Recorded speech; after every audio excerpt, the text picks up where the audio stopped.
Hi, Michael. Hey, Bill. Nice to be with you. This is fantastic. Okay, we'll get right into it, Michael. I've talked to many heavy hitters around this conference, and they're all saying the same thing, which is this feels like a momentous occasion, not only for Bitcoin history, but for American history. Can you say a little bit more about what other potential inflections could be ahead for Bitcoin? Yeah, well, first, let's not run over that comment too quickly. This is the biggest week in the history of Bitcoin. So this is a big deal.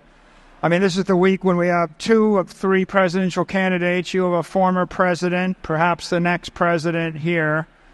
As Trump said, 10 senators, a lot of congressmen, governors, and the amount of media attention is profound.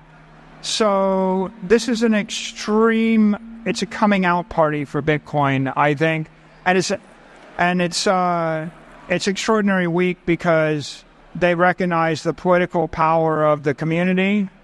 They also recognize this as a technology critical to the success of America and of global significance, and so I think it is a great week.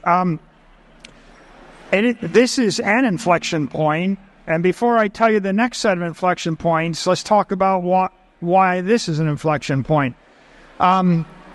This is an inflection point because there's a subtext here, an implication, and the implication is Bitcoin is digital property, Bitcoin is property rights, Bitcoin is ethical, Bitcoin is technically sound, Bitcoin is economically sound, Bitcoin is an instrument of economic empowerment, and the establishment now agrees with you, right? And we all knew it 4 years ago, but it would have been not clear the establishment knew it. The mainstream media in 2020 didn't even cover the industry.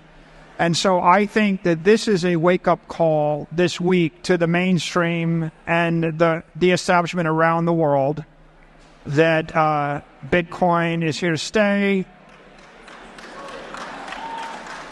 and Bitcoin is the future. And I guess the other thing that I don't want to not comment on is the speech we just heard is profound and historic, right? It's pretty important because if you listen to what Trump just said, he said, we're not going to sell our Bitcoin. You do not sell your Bitcoin. That recognizes that, you would never say this about most criminal proceeds that you seized, right? Actually, the truth is, if the United States seized a car, if they seized a drug shipment, if they seized a crate of foreign currency, if they seized pesos, if they seized euros, if they seized paintings or collectibles, if they seized your house, they would sell it, right? I mean, the normal thing is to auction off any kind of that property. So the fact that he would note that it's going to be the policy of the government not to sell it elevates Bitcoin as property that is economically superior to all the other property. So first we have an endorsement, an acknowledgement, Bitcoin is property. And if it is property, you have property rights to it. The second thing is it's better property than that other property, and I recognize it. The third is we're going to create a national United States Bitcoin strategic reserve. That's a big deal. That's a big deal because, we go from Bitcoin being something that's toxic that you want to get rid of to something that is virtuous that we want to hold on to. So I think that that's a profound thing that just happened. I think that Donald Trump's acknowledgement that the Bitcoin community is full of intelligent, ethical, hardworking, creative, inspired individuals, the kind of which that made America great. He pretty much said that the people that created this great country would have been Bitcoiners. He said the founding fathers are Bitcoiners. He said everybody that came to America is a Bitcoiner. And what he's acknowledging is whereas once the United States was the New World and it was risky and dangerous to come here for a better life and property, now Bitcoin is the New World. And it's risky and dangerous, and people have suffered, like Ross Ulbricht, to come here for this property. And he recognizes that, he honors that, and he's willing to actually stand up and tell the entire world that will be an observation that ripples everywhere in the world, throughout the establishment and throughout other governments. And there's going to be a bunch of German politicians looking at that, saying, well, if the U.S. is not going to sell its Bitcoin, we must have been pretty stupid to sell our Bitcoin. And I think that's big move forward. So a variety of proposals now. We had yesterday RFK proposing to buy millions of Bitcoin. Different level of commitment today. What sort of policies would you think could potentially improve Bitcoin and its trajectory? I think that there's the big three. There's three policies that accelerate us to institutional adoption. That three things that take Bitcoin up by 100x from where it is today. The first thing is to legitimize and accept and endorse it as an institutional grade asset. So fair regulation of the asset itself in the securities industry. And in January, we got the first installment of that with the approval of the spot Bitcoin ETF, but it was an incomplete regulation because the SEC still denies in-kind creation of ETF shares, and the SEC still denies the ability to trade options on top of spot Bitcoin ETF shares. And the acceptance was given grudgingly, it was basically, I did it because I had to do it, but I didn't like it, okay? So what's the significance of that? The negative opinion expressed when the approval came, that sits as a shadow over a lot of mainstream investors. We need to flip from a negative opinion to at least a neutral opinion. Like, why is it that a federal regulator isn't expressing an opinion that this asset is good or bad versus that asset? So I think that's got to change still. I think that the lack of in-kind creates and redemption means that it's a taxable event if I want to contribute Bitcoin or withdraw Bitcoin from an ETF. So if you were to invest in an ETF and it 10x'd and then you wanted to take your Bitcoin in self-custody, you're getting charged 30% of the Bitcoin. If you wanted to move the Bitcoin from an ETF to a bank or to another custodian, you're getting charged as if you sold it, even though you didn't sell it. So right now, there's a tax inefficiency, and that's hostile. Whenever you tax someone to vibrate remember what I talked about, vibration and frequency. When you tax on the trade or on the transformation, you're hostile. You're oppressing the transaction. It's like you're damping the wave. So I think allowing in-kind creates and redemptions will be a big advance forward. When you allow people to trade options on them, you will eliminate or lessen the volatility and increase the ability to generate yield. And those two things are what you would expect in the maturation of the asset class as a security. So that's the first plank. I would say on a scale of 1 to 10 with regard to institutionalizing the asset, we're at a 6 there. and in terms of embracing. The second plank is fair accounting. Okay, if I wanted to keep you from buying anything, I would establish an accounting rule that said you can only lose money on the trade, but you can never make money. And that's a one-way ratchet. If I actually set up an accounting system where you always lose, you never win, and if you win, you have to act like you lost.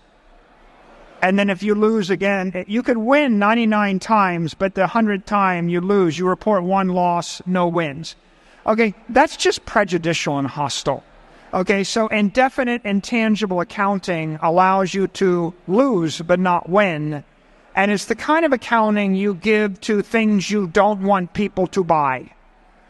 And so fair accounting was critical. And this January, it became optional.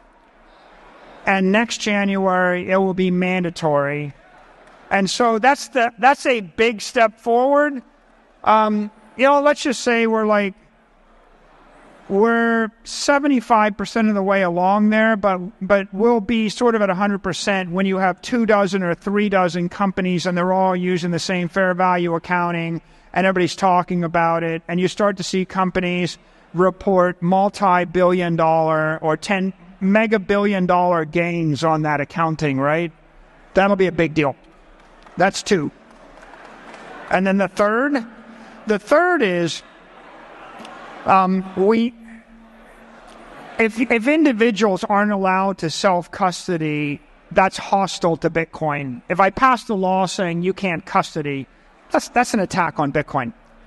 If companies can't self-custody, that's an attack on Bitcoin. If I had a company whose job was to sell custody services to institutions, if I provided custody to Yale Endowment or to a big hedge fund, and then if the government had a law that made it illegal for the custodian to provide custody for your asset, that's hostile. So right now, SAB 121 is a rule that basically makes it impossible for a bank to custody Bitcoin. And the right way to look at it is, well, that's basically a regulation preventing companies that want to custody from custodying. And so the result of that is you have basically the government saying, I guess you can buy the ETF, but the ETF is not allowed to use their bank to custody the Bitcoin, and they can only use a crypto exchange to custody the Bitcoin, and we're going to sue the crypto exchange. And so when you have the government hostile to the crypto custodian, hostile to the banks, hostile to the institutional custodian, you're you're undermining the ETF industry, and you're undermining the asset. So the third plank is we just need for the SEC, the OCC, the FDIC to allow banks like JP Morgan and Citigroup and Goldman. But by the way, you might not like JP Morgan because of what the CEO has said. But let me guarantee you that within a year or 2 years of when it's possible to custody Bitcoin, JP Morgan will start a process to do that. And within 4 years, they'll be custodying Bitcoin because it's money, and that's what they do.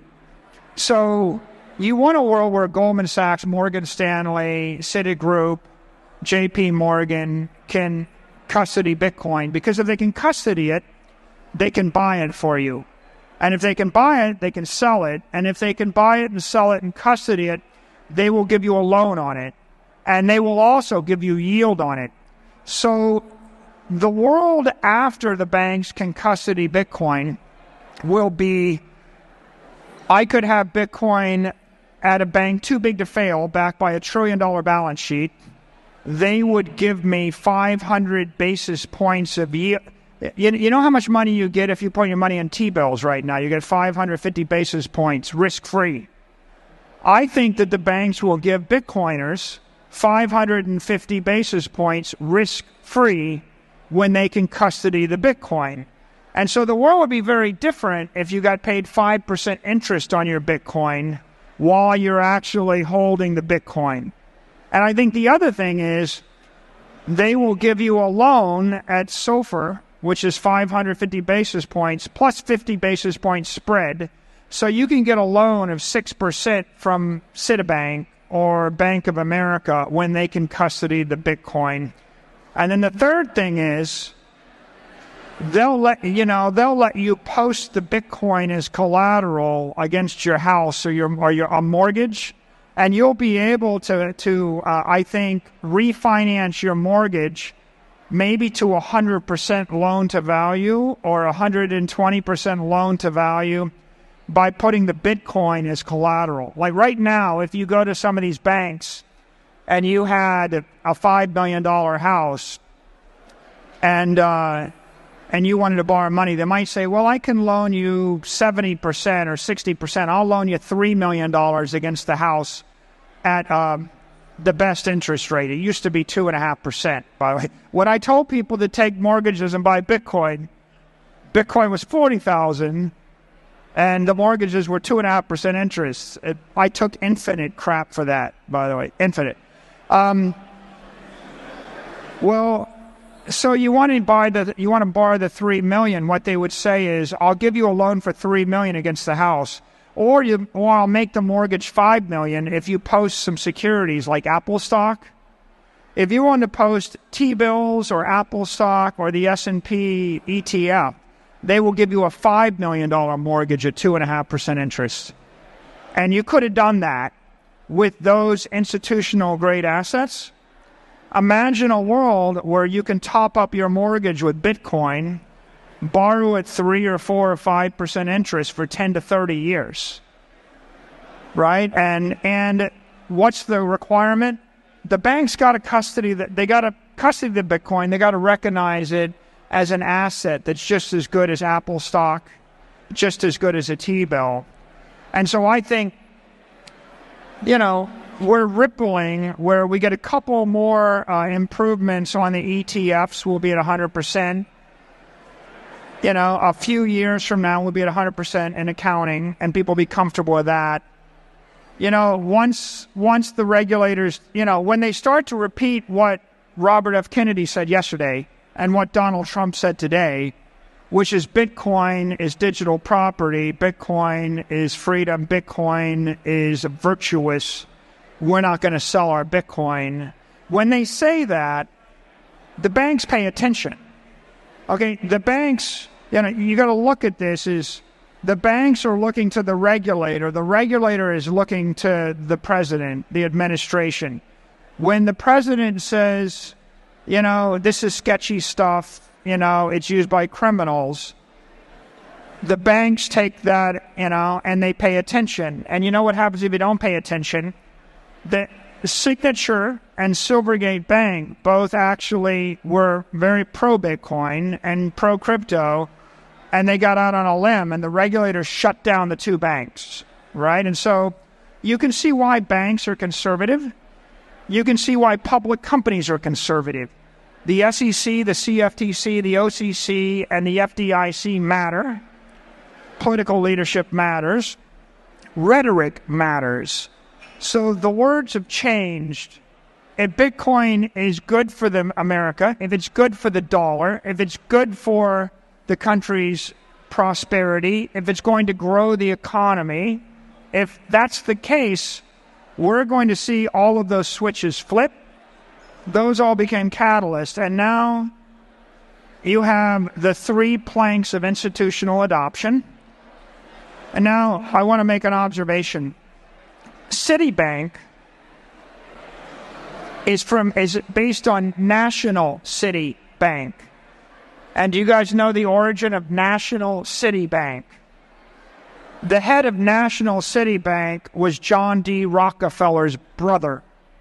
And National City Bank was the bank set up by John D. Rockefeller because he didn't want to trust his money with J.P. Morgan.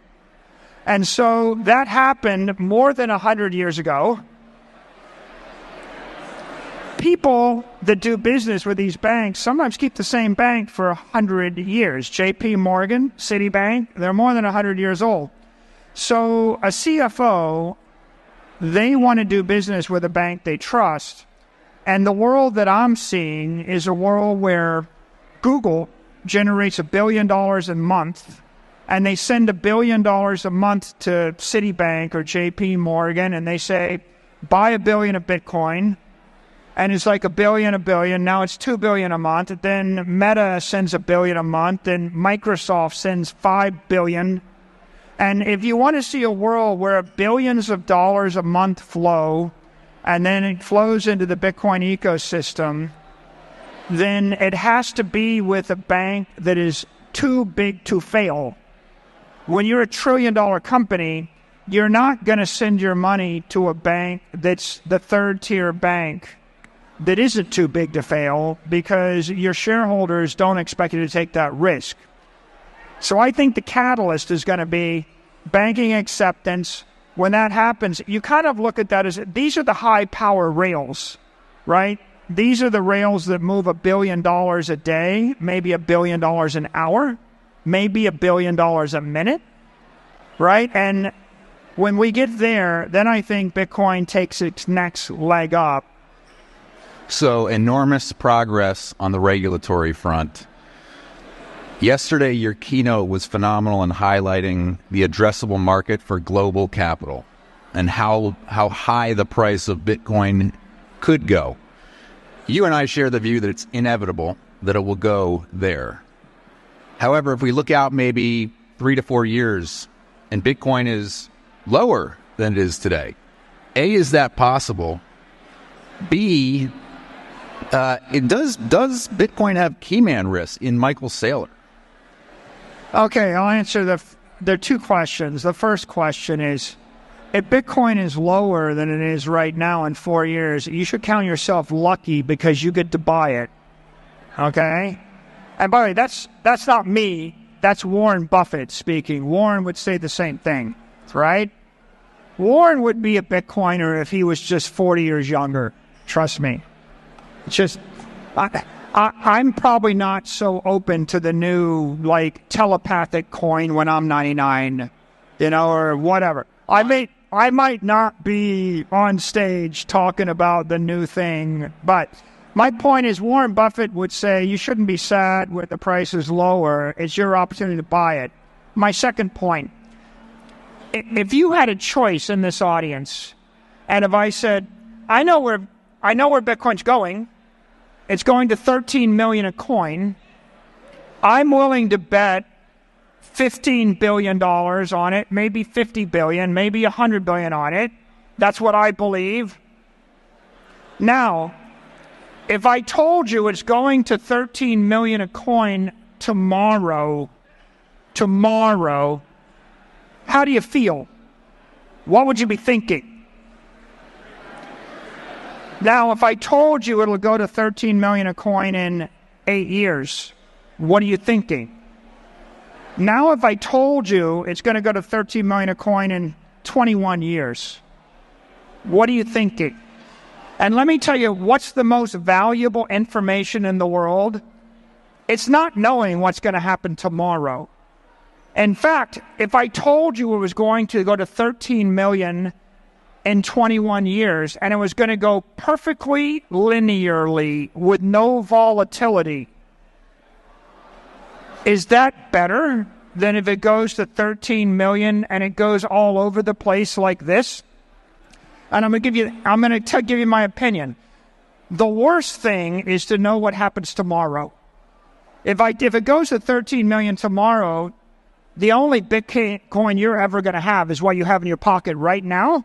And your thought is going to be, damn, I should have bought more. My second thought is, oh, all my family and friends, it's too late for them. They missed it. I feel really awful because I wanted to get them into it. The third thought is, wow, I don't have time to go refinance my house.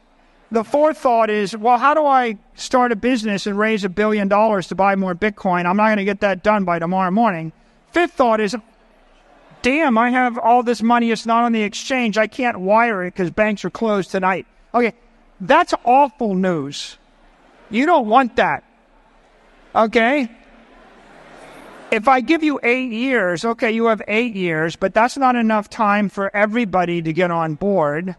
If I give you 21 years and it's perfectly linear, that's awful too, because every stupid normie person that doesn't believe in Bitcoin, that doesn't understand what you understand, that has no conviction, they're going to get more Bitcoin than you because they're just this. Do you want the stupid, dumb money to buy all your Bitcoin before you buy it? No, you don't want it to be non-volatile. Here's what you want. You want it to be extremely volatile because that way you know something nobody else knows. I give you 21 years and you can go start a company, borrow money, raise capital, start a hedge fund, create a Bitcoin business, tell your friends, start a podcast, build a life for yourself, get leverage, mortgage your house, change the view of your bank. I'm giving you the ability to do work. It's a lever. It's a 21-year lever, okay? Like MicroStrategy's been working 4 years.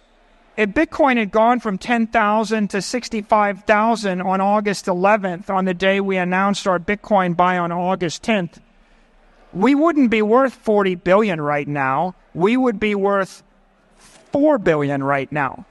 You see, so you want the lever, you want the time, and the second thing you want is you want massive volatility. Because, like for example, when Bitcoin went from 66,000 to 16,000, everybody else, had a crap, lost their minds, freaked out, and we doubled down, right? And it was a benefit for us. It was a problem for everybody else. We ripped up. And so you get the chance to prove yourself economically, and you get a chance to prove yourself intellectually, and you get a chance to prove yourself morally and ethically if you live through the volatility. You should pray for the volatility. When it goes away, you'll lose your advantage. And you should be happy that you know where everybody else on the planet's going to be in 21 years. You got a 21-year head start. That's a career. You can make a life out of that. And don't worry about the stuff that comes in the middle. It's a good thing.